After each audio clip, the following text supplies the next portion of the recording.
Sanibonani, umqeqeshi wensizwa lo. Ubhuthu kinga njengephuzu matshi iqomana. Bathi umfana impahla semncane kodwa ngabathi diabetes talent cha. Ingane ihlaza cwe. Kunensizwe engibhalelile la. Umfowethu ubhalile wathi ke. Sawubona umqeqeshi wami. Ngingumfanyana nje omncane ngenza unyaka uqala enyuvesi. Shutha namqeqeshi kunentombi la esengiyishele isikhathi nje esijana. Manje ayifuni ukuqoma. Phambilini yayingumuntu ongenaso isizathu songangiqomi uma sikhuluma naye. So ezinsukwini sizixoxela nje efonini ngayibuza ukuthi ngempela ngingenza kanjani ukuthi ibisithandwa sami. Yaphendula yathi angazi mina ukuthi ungenza kanjani ukuthi mina naye sithandane. Ngase ngiyayibuza ukuthi ungazikwayo lokho ngabe kudalwa ungabukhona kothando for mina noma yini.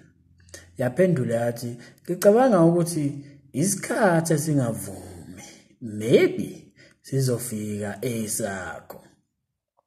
So mfowethu uyozutshelwe intombazana ukuthi cha uyatatazela awukwazi ukuhlela kahle izinto zakho because isho njalo yabo nje obithi kwena ngicabanga ukuthi isikhathi esingavumi maybe sizofika esakho ingoba wena wenze njani uyatatazela awukwazi ukuhlela kahle izinto zakho yabo. So enye yemithetho phela ekufanele uyazi mfowethu enye yemithetho ebalekile yakwamqeqeshi wensizwa ikhale enjabulo leli la asikho perfect mfowethu into ekufanele uyazi asikho perfect amaphutha siyawenza nsuku zonke as much as siwenza lo maphutha into ebalekile phela egcineni ukuthi sifunde wona lo maphutha yabo. So omunye umthetho ekufanele wazi nje ukuthi intombazana siyishele efonini. Ngiyazi abanye abaningi baye bangayizwisisi kahle leyo but nje thina ngoba siyazi ukuthi kwenzakalani uma ushela intombazana efonini sesingayishela intombazana efonini yabo ngoba egcineni awufuni phela ukuvela njengomuntu oyigwala njengomuntu ocashe efonini njengokuyinikeza isithombe strong intombazana kuyapho usuhlangana naye intombazane awusayena lo muntu osefonini usuwomunye umuntu usuwena yabo. So akufanele umuntu umdayisele ingulube isesakeni ngoba ingaqoma efonini mase nihlangana ingane ibone ukuthi hayi awusiyena lo muntu okade uziveza lapha efonini awusiyena lo muntu amahlaya awusiyena lo muntu ohlekisayo unamahloni awuthandi ngisho nokukhuluma but efonini ncif yabo. So ayifuneki into kanjalo umuntu akaqonde ke kubalekile mangabe uyinsizwa uhlela uzungu nomuntu umbonane ukuze azoqonda ukuthi uyisimo kanjani mangabe eqoma aqome into ayibukayo ukuthi into ayibukayo ikhuluma kanjani yabo. So akufanele ke intombazana ishele efonini but ke njengoba ngisho ukuthi amaphutha siyawenza into ebalekile ukuthi sibhane ngolasi insizwa siqhubeke phambili kodwa kumfethu uthi ke njengoba isho nje ingoba yathi inomuntu ethandana naye kade ngisaqala ukuyishela uthi mfethu njengoba isho nje ingoba yathi inomuntu ethandana naye kade ngisaqala ukuyishela. So enye izinto engifuna ukuqwashisa kuyona nje mfowethu ukuthi dlalela kude kumuntu onomuntu wakhe umuntu ongazani ikutshela ukuthi inomuntu wayo okanye inendoda zama yonke indlela ukuthi udlalele kude yabo. So uma intombazane ithi kuwena inendoda lokho phela kungachaza izinto eziningi ziningi izinto ezichaza okokuqala nje kungachaza ukuthi mhlambe kungenzeka kuba ayinayo indoda yabo but ikutshela ukuthi inendoda because ifuna ukuxosha la eduze kwayo ifuna uhambe yabo mhlambe ibangela isicelo futhi ayithanda yabo. Kuyenzeka ikutshele kanjalo ingakuthanda ithi hayi nginomuntu wami ngoba icabanga ukuthi wena uzofunda kwezakho uyishiye uhambe yabo. So kokunye uthola ukuthi iyakutshela from the start cha nginomuntu wami yabo then kufanele uhloniphe lezo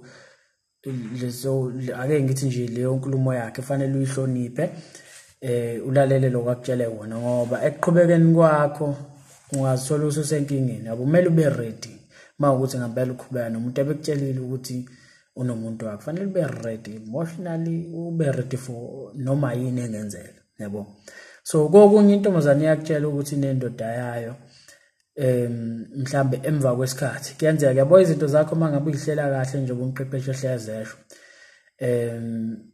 Ayiphela into kufanele ukukhumbula ukuthi uma intombazane ithi inendoda from the start ikutshela lokho because when i-approach yakho iyabheda uvele lo muntu uconfess ukuthi andoda ngisiyakutshela hayi mina nginomuntu wami yabo so uma ngabe wenze njalo approach yakho ayizange ibe right but uma wenza njengoba ngisho lo muntu niyaye kuhambe lokumdoba kancane then naye mesedobekile kuye kuvuke lokho ukuthi hayibo uma ukuthi unomuntu wakhe akutshela ukuthi phela useyabona ukuthi hayibo nakho impela kukhona la siyakhona nalo muntu then useyakutshela ukuthi yazi kukhona umuntu okhona so ngaleyo moment ikutshela ukuthi kukhona umuntu ekhona naye isuke ifisa ukuthi mayitshela lawo mazwi ungabe usuyahamba wena yabo because usuyidobile ingane yabantu wayibamba but yona izama ukukuvezela ukuthi inomuntu wayo so inethemba nalo ukuthi ngeke uzuyishiye mangabe sikutshele lokho because wenza izinto kahle wayidoba kahle yazaba ready yaqaqa ingidi zayo lezi ezibophile yakurelaxela yabo but now siyabona ukuthi hayibo nakho ngizomeka nginomuntu njalo enginaye yabo so into engifuna ukukutshela yona ke nje ukuthi ngisho ngathi wachaza ukuthi noma lo muntu ethi nomuntu wakhe Dlalela kude yabo angifuni ukuthi uzithole usulwa ulwela intombazane ngoba kukhona insizwa la ngaphandle umuntu uyacabanga uyolwela uphume dushu nekhanda nje phela uyolwela intombazane uyolwa nje nenye insizwa ngenxa yokuthi ithandana nomuntu wakhe ezif labantu abazange bavumelana phela lo muntu kufanele understand ukuthi labantu bavumelene njengoba benza lokho abakwenzayo behlangana behla benyuka benza konke into abayenzayo bavumelene akekho umnye obanjwe ngenkani akekho uthunjiwe wenza izinto angayifuni bavumelene so uyacabanga wena usuyahamba usuyolwa ekubeni abantu bevumelene yabo so ke kufanele ukhombise nako kumqondo ukuthi ukhulile ngoba phela ukuba mkhulu ngokomzimba nangokweminyaka ungaba na 30 years ube mdala impela ukuthiwa umuntu omdala but uthola ukuthi reasoning yakho eyomfana omncane ona 20 yabo so ke kufanele kube khona umehluko ezinye izinto kufanele uzibhekisise kahle before uzenze ukuthi hayi no lokho hayi kufanele lokho afanele ngikwenza yabo ngokomqondo kubalekile ukuthi ukhule so ingakho ngithi Dlalela kude kumuntu mabe kuvezela ukuthi umuntu wakhe ngoba angithandi kwakona nje stress lo muntu othi usahleli naye sebeyamfonela sebeyamdinga yabo uthi uhlelile naye ukuhlangana somewhere sebeyambiza futhi yabo so Dlalela kude nje kumuntu okutshela ukuthi nomuntu wakhe kuzo avoid inkinga eningi ngiyazi lento engikhuluma ngayo yabo stress uzobanja stress nje ezinzini uthi ufathuke manje umqeqeshi angazi noma yimi obuthuntu cha mfowethu ubuthuntu ngempela and yabona ngendlela obuthuntu ngayo ngisho mangathi ummese lo ngahlula ngisho ukudabula iphepha yabo but anyway njengoba ngisho ukuthi amaphutha siyawenza and kuhle ukuthi sifundisane mangabe siyinsizwa uthi bafumana umqeqeshi angazi noma yimi obuthuntu yini noma kwenzakalani ngicela ungicebise umqeqeshi wami ongashaya eceleni ukuthi ngiyamuwina kanjani lo muntu ngoba yena usekhombisile ukuthi lukhona uthando ngokwezinkulumo zakhe cha mfowethu kuloko sakubhalela nje ayikho ngisho into eyodwa ayikhombisa ukuthi lo muntu lukhona uthando ngoba into ayivezayo ukuthi indlela okwenza ngayo ayilungile uyatatazela so angibonanga ngisho into eyodwa noma inhlansi la ekhombisa khona ukuthi lo muntu mhlambe uthando unalo cha no but anyway njengoba ngisho ukuthi amaphutha into esifunda ngayo and khona ivideo engathanda ukuthi ucheck mfowethu ngoba mhlambe usamusha na kuleli ikhaya ngoba mawukuthi usunesikhathi la bengeke ubhale into ekanje yabo ngoba phela kusho ukuthi khona ukufundile yabo so khona ivideo engizothanda uyibheke isihloko sayo sithi sekushelwa kanje manje ubhale nje kanjalo sekushelwa kanje manje uzoyithola khona la ku YouTube ngiyathemba ukuthi khona uzokufunda maningi nje namanye amavideo mfethu azokuqaqa indlela wenza ngayo because iziningi izinto ekusafanele uzifunde and into ekufanele uunderstand ukuthi uma uyilahle eqaleni entombazaneni ngeke kube nzima ukuthi izinto ubuye uziqondise zime ngendlela efanele yabo kufana nendlu mangabe wakhe indlu but ifoundation yendlu uthola ukuthi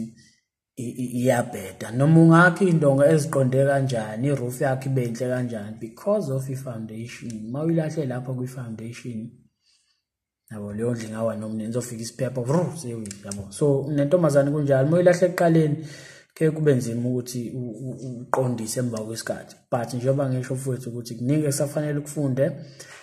ubuthuntu njengoba uveza ngiyavuma ubuthuntu yabo so ngiyathemba mfethu ukuthi ke kukhona okunye osazokufunda uma ukuthi umusha kuleli khaya njengoba ngisho ukuthi channel phela sayivulela lo ukuthi sifundisane siyinsizwa sicobelelane ngolwazi yabo kunjalo nje mfethu so uma unesifiso sokubhalela umqeqeshi mhlambe ufuna ukumbuza umbuzo othize ungamthinta ku Facebook inbox lapha noma umbhalele kwi-email kukwena mfethu la ku convenient khona for wena then sizokwazi ukuthi ke mina nawe sibonisane la kufanele sibonisane khona nazo.